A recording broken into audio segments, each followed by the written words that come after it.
By the 1960s, the word computer was becoming part of everyday language. But the technology was still in its infancy. A great deal has happened very quickly with computers, and people have exaggerated ideas about their capabilities. But the fact is that all present computers are mechanical morons. They cannot really think. They can only do things for which they are programmed.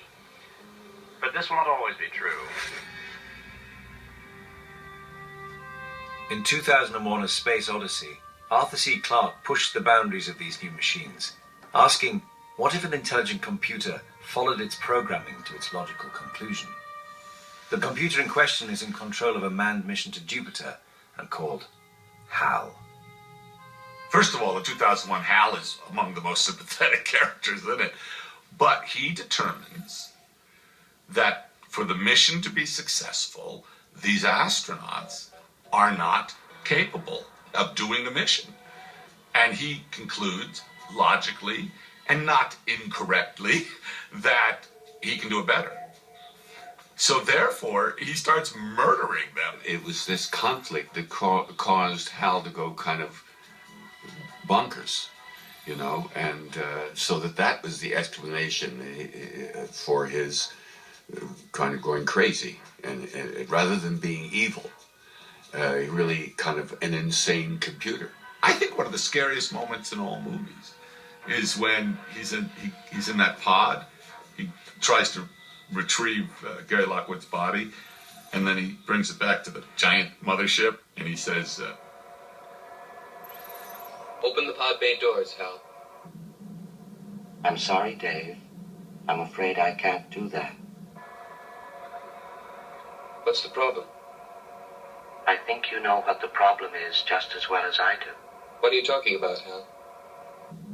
This mission is too important for me to allow you to jeopardize it.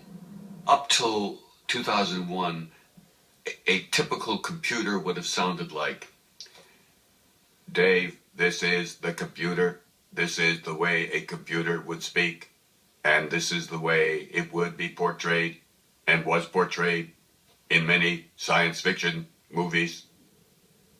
But if HAL wasn't going to sound like a cliched science fiction computer, what kind of voice would he have? First he thought of Marty Balsam. Then he thought, no, to New York. So then he hired a wonderful English actor by the name of Nigel Davenport, and he was there on the set for the first week or so. Said, no, it's too British. So he paid him off and let him go. One of the films that we would look at as we began development of 2001 was a film called Universe. And Douglas Rain was the narrator in this movie. And he talked all about, well, we're going to go to the cosmos and it's going to be on inconceivably large and inconceivably distant. He had this wonderful mellifluous voice.